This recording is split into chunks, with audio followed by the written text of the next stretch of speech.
Hello, on this video I will explain what Mr. Charles Kuck said about the judge order, explaining it in Arabic. أهلا وسهلا ومرحبا بكم إخواني أخواتي في هذا الفيديو.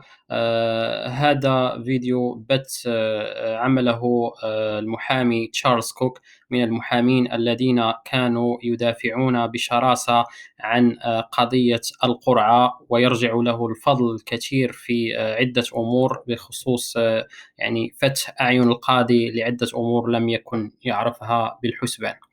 على أي حال سأبدأ أشرح لكم يعني مقطع بمقطع ماذا قال بخصوص يعني قرار القاضي الأخير، قرار الحسم.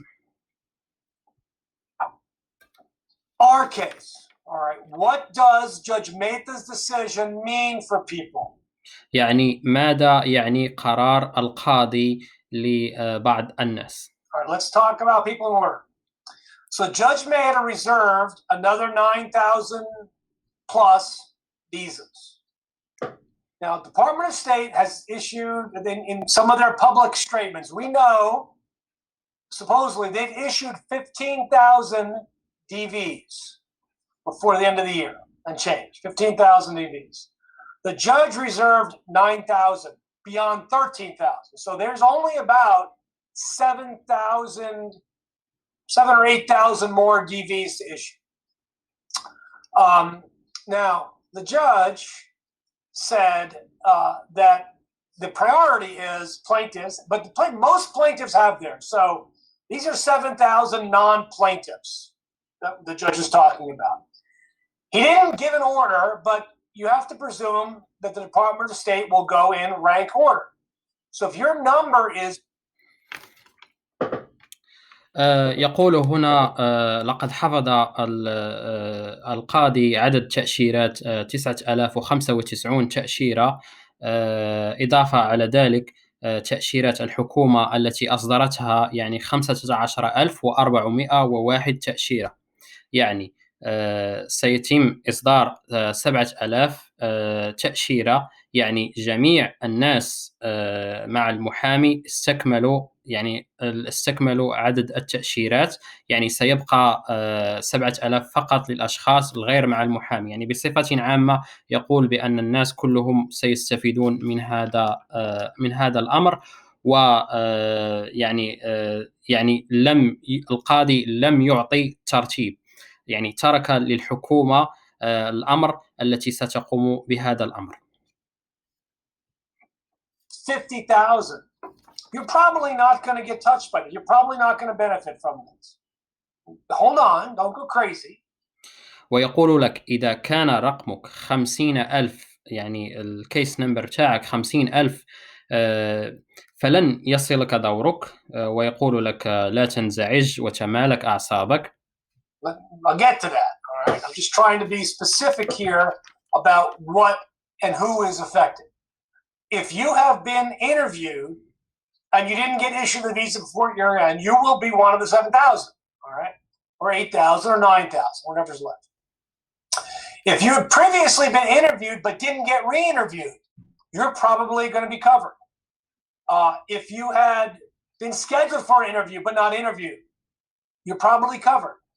Department of State numbers I saw today said they have about 7,000 people who have 7,000 cases or people that have been cleared for interview. So most folks means that most folks that came out of KCC will likely be interviewed and issued their visa.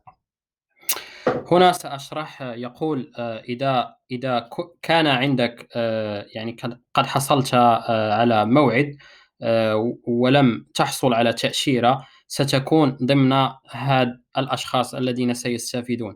ويقول أيضا إذا كان عندك موعد وتم إلغاؤه فلك فرصة أيضا وستكون ضمن هاد الأشخاص، يعني الفئة الأولى والثانية بطبيعة الحال. ويقول الحكومة أعطتني تقرير حول يعني تقريبا 7,000 شخص قامت مراجعة ملفهم وجاهز للمقابلة.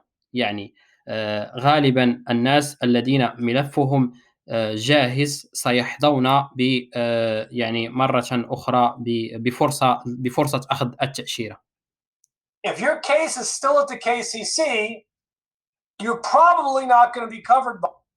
وهنا يقول إذا كان ملفك عند مركز كنتاكي ولم يتم مراجعته لن يشملك هذا الأمر، ويقول لك تمالك أعصابك مرة أخرى. By this.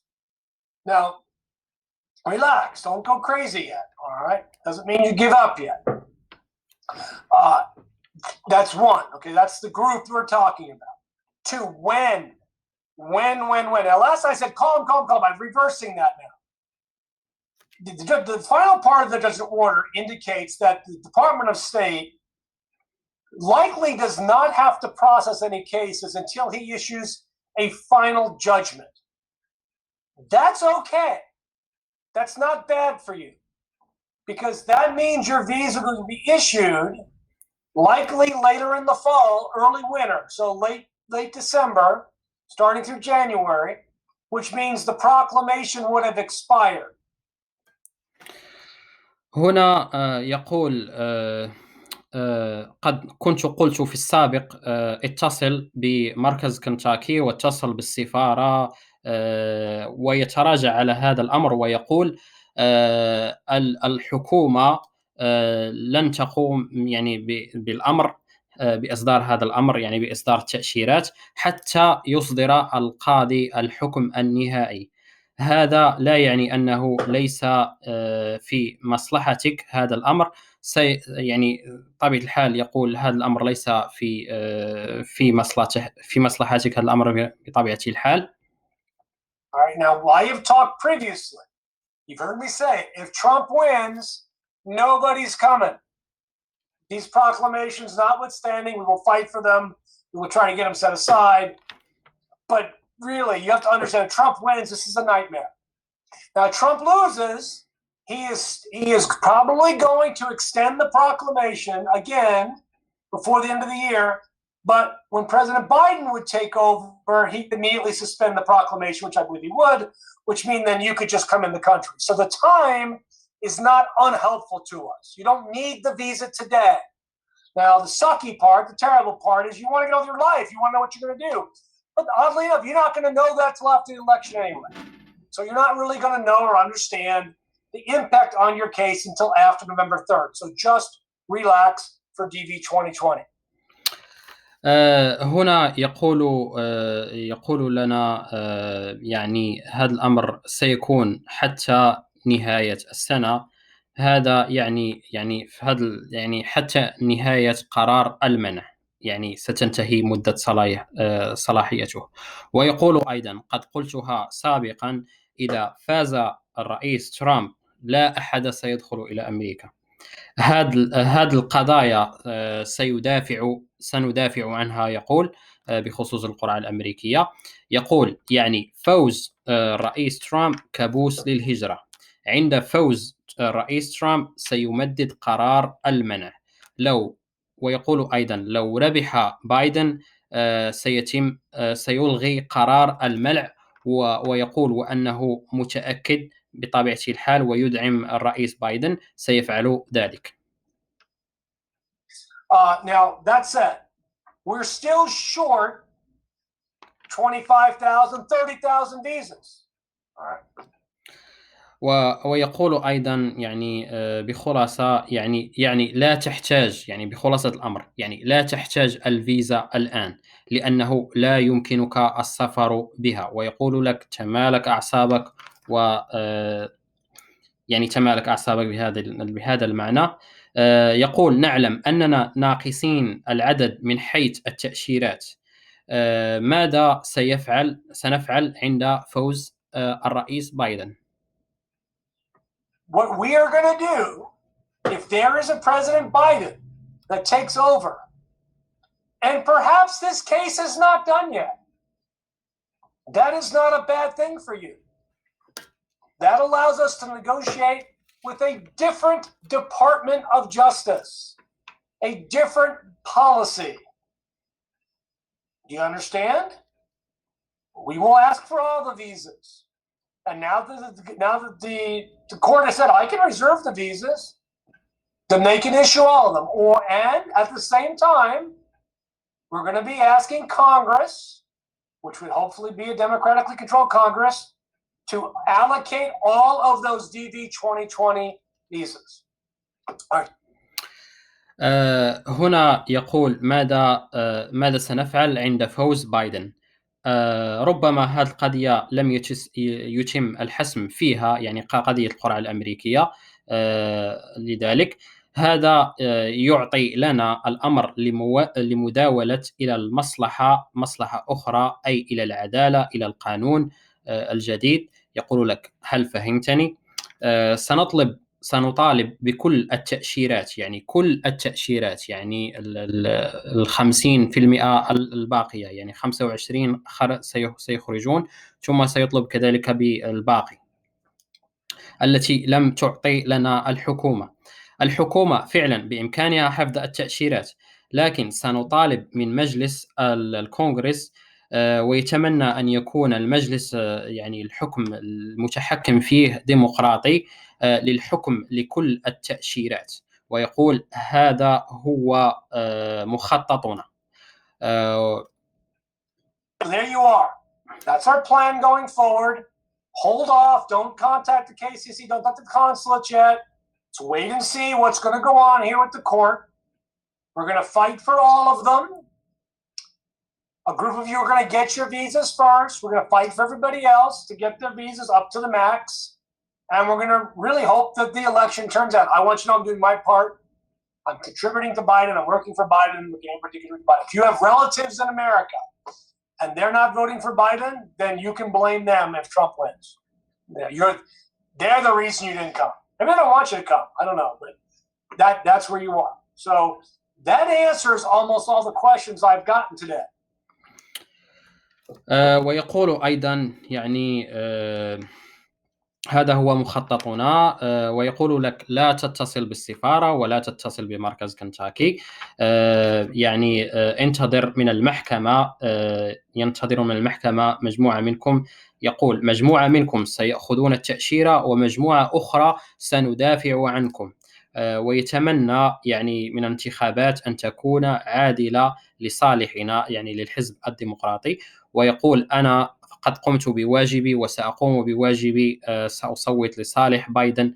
ويقول لك إذا كان لك أقارب أو أصدقاء في أمريكا سيصوتون، يعني سينتخبون لصالح ترامب، فيقول لك قم بلومهم لأنهم هم السبب لعدم سيكونون السبب لعدم قدومك إلى هنا. وللأسف يعني بعض العرب هنا في أمريكا يعني يطبلون ويزمرون لترامب، يعني تناقض ونفاق. بطبيعة الحال كل واحد حر في اختيار الرئيس الذي يمثله، بطبيعة الحال حرية التعبير. سيبدأ بإجابة على بعض الأسئلة التي تم طرحها في هذا البث المباشر. My message screen here. I mean, most of these questions are, what if I can't come? What if my visa's not issued? What if it expires? Many of you were issued visas that say subject to proclamation 114. 114 is expired. It was unless they argue it's extended through 10052. You can't come on the DV visa until after January. So don't try unless you are the beneficiary of a reissued DV visa. So if you had a DV visa that was valid on April 23rd, and you had it reissued, even if it has an annotation on it, get on an airplane and come here tomorrow. All right? If you got problems at the airport, you call me. هنا نقطة مهمة. يقول من خلال اطلاعي على أسئلتكم هناك أسئلة متكررة وبخصوص هذا الأمر. يقول لكم ليكن في علمكم إذا تم إصدار تأشيراتكم سيكون مكتوب عليها لا يمكنك السفر بسبب قرار المنع. لا يمكنك المجيء إلى هنا حتى شهر يناير، يعني حتى يتم رفع قرار المنع. ويقول لك لا تفعل ذلك، يعني don't do it. إلا استثناء، إلا إذا كنت قد حصلت على التأشيرة قبل شهر أبريل يوم 23، يعني قبل هذا التاريخ وحصلت على هذا التأشيرة فيمكنك المجيء إلى هنا. ويقول لك احجز تأشيرتك على متن الطائرة وآتي إلى هنا، وإذا واجهتك أي مشكلة أو أي شيء من هذا القبيل في المطار اتصل به. Right, but you can come in.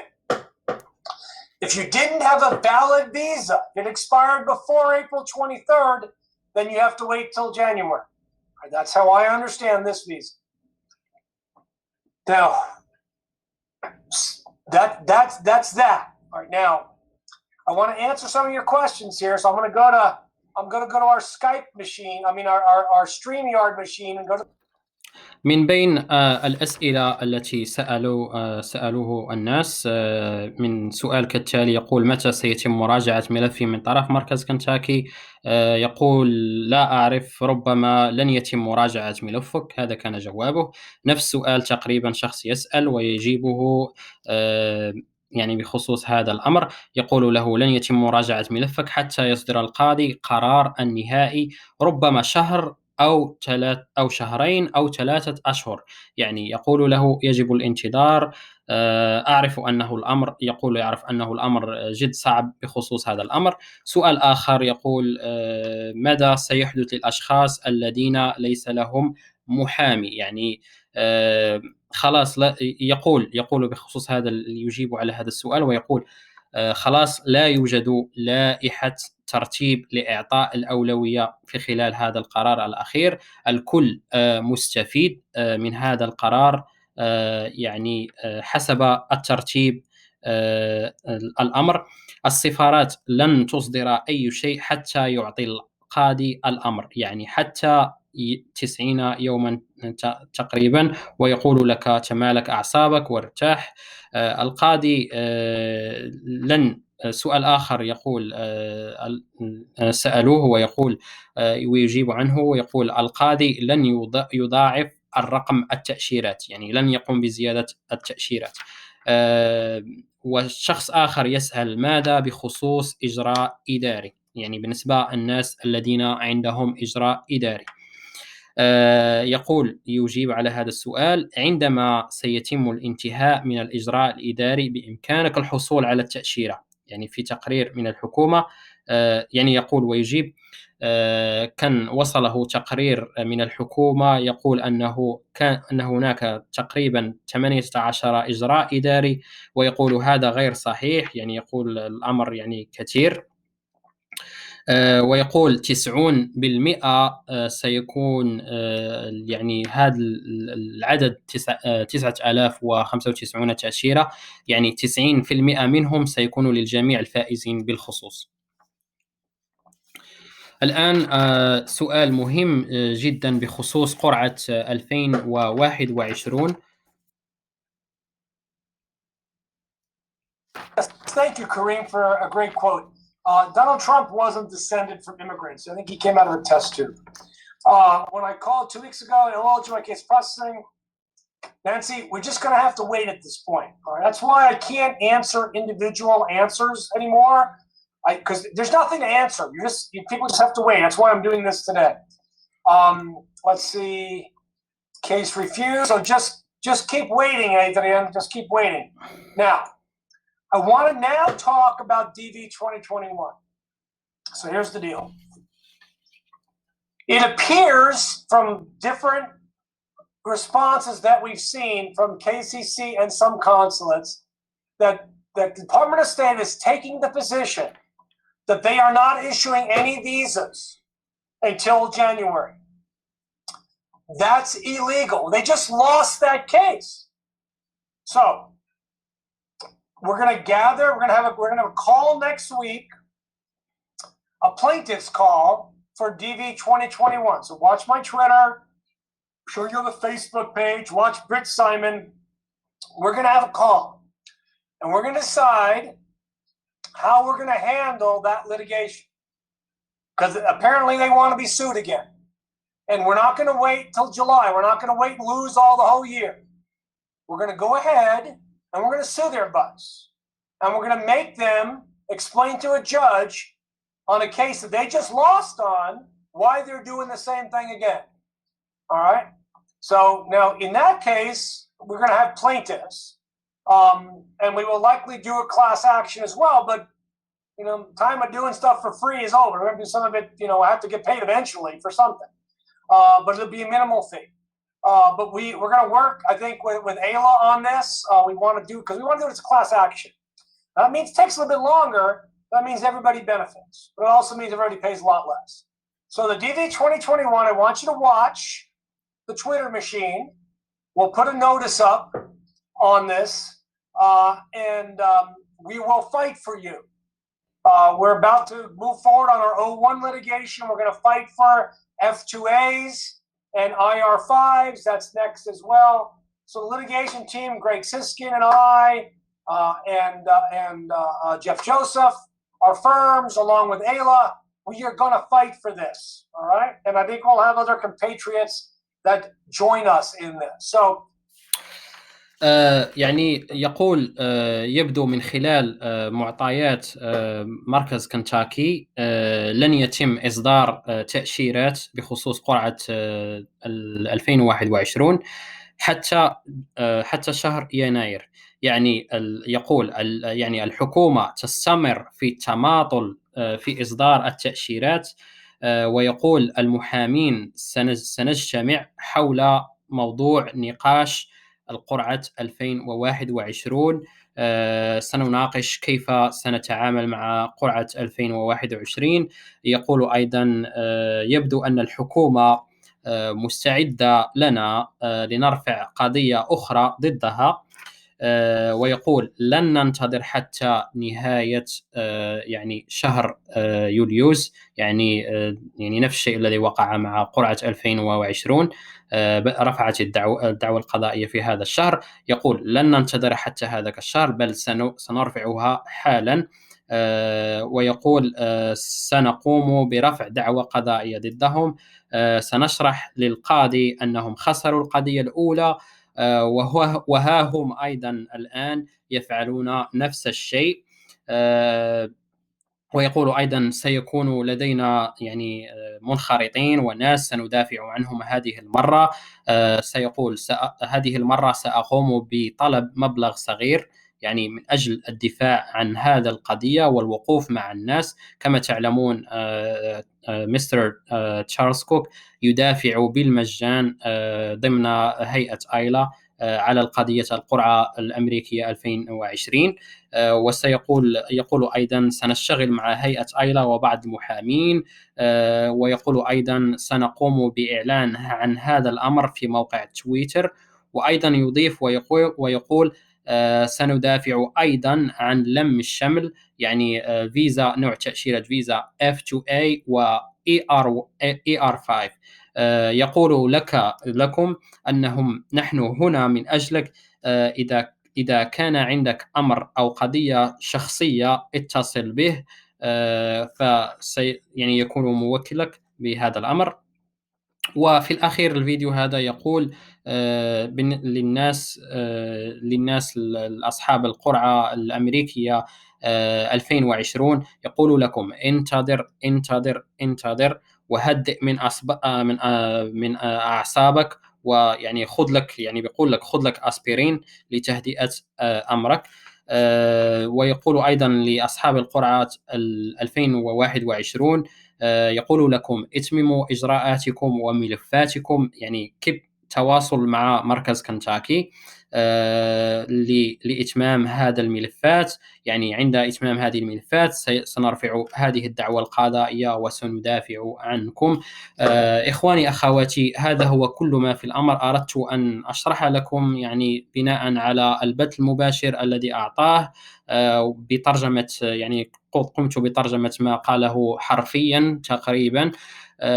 إخواني أخواتي، هذا هو كل ما في الأمر، وأعتذر للإطالة، فقط أريد أن أوصل لكم ما قال حرفيا. والسلام عليكم ورحمة الله تعالى وبركاته.